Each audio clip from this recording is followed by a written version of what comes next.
Bom dia, graça e paz.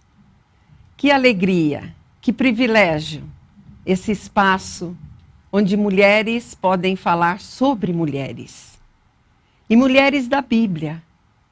Mulheres com as suas histórias, suas atitudes, adequadas ou não, mas que nos inspiram, nos ensinam até o dia de hoje.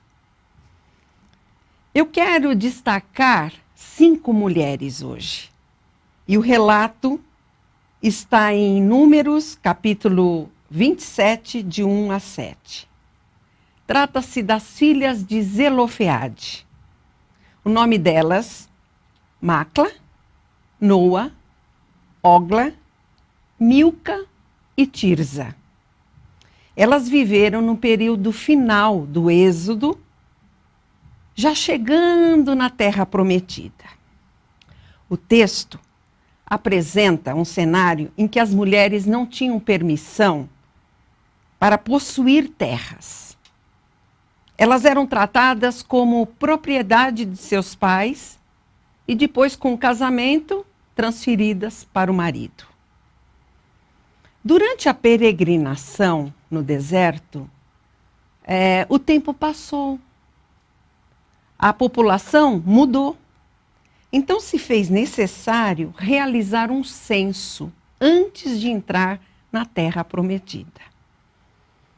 O objetivo do censo era ajudar a planejar as estruturas sociais e econômicas da nova nação que ali surgia. Deus já tinha dito que a terra deveria ser dividida entre as tribos proporcionalmente ao tamanho delas. Cada chefe de família do sexo masculino deveria receber um lote. Zelofeade tinha morrido e ele não tinha filho do sexo masculino. Ele deixou as 5 filhas. Portanto, elas não teriam direito a receber por herança a terra que seria do pai delas. Elas conheciam a legislação vigente, o que Deus tinha dito. Elas ficariam desprovidas no que trabalhar, onde trabalhar e onde morar. E elas tiveram uma atitude com muita sabedoria, diligência, humildade e coragem. Elas tiveram uma atitude extraordinária como nunca tinha sido visto antes. Elas foram até o líder Moisés, o sacerdote Eleazar, os líderes e toda a assembleia, e publicamente elas se prostraram e levaram a situação delas, o pedido delas, diante daquela liderança.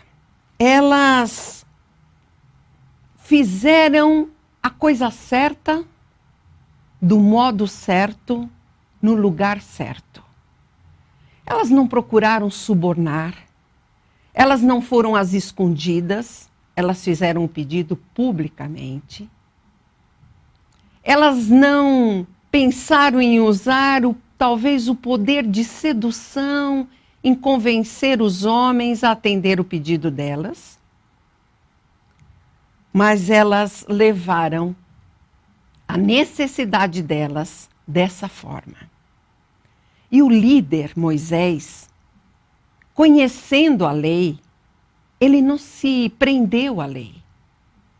Ele ouviu, ele acolheu o pedido delas e humildemente também levou diante de Deus.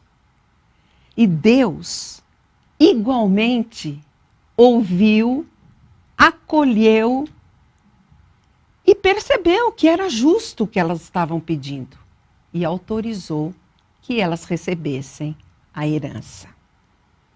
Eu desconfio que essas mulheres tiveram essa coragem porque elas tinham uma relação com Deus pessoal. Um Deus amoroso. Não só o Deus da lei, da justiça, mas um Deus de amor, um Deus compreensivo, que acolhe, que atende. Por isso elas tiveram essa coragem. Essas mulheres, elas não só receberam a parte que cabia ao pai delas, mas elas influenciaram a alteração de uma lei. Porque desse episódio em diante, todas as mulheres passaram a ter direito a receber herança, mesmo sendo mulheres.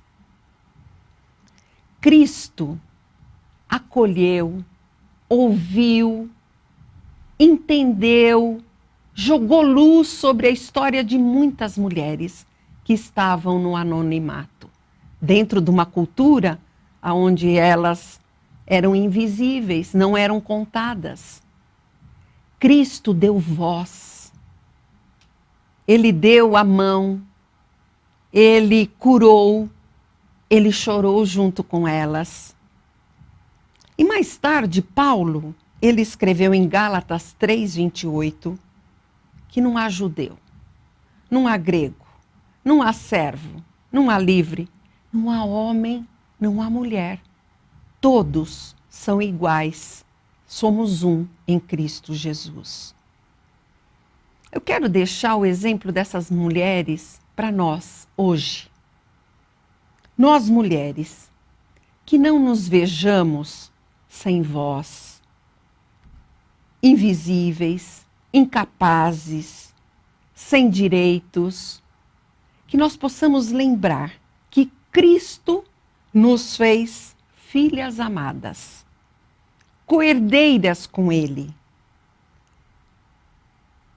E Ele hoje nos acolhe nos nossos pedidos e vê que nós somos capazes, não só de herdar, mas de administrar propriedades, bens e ter voz no mundo de hoje.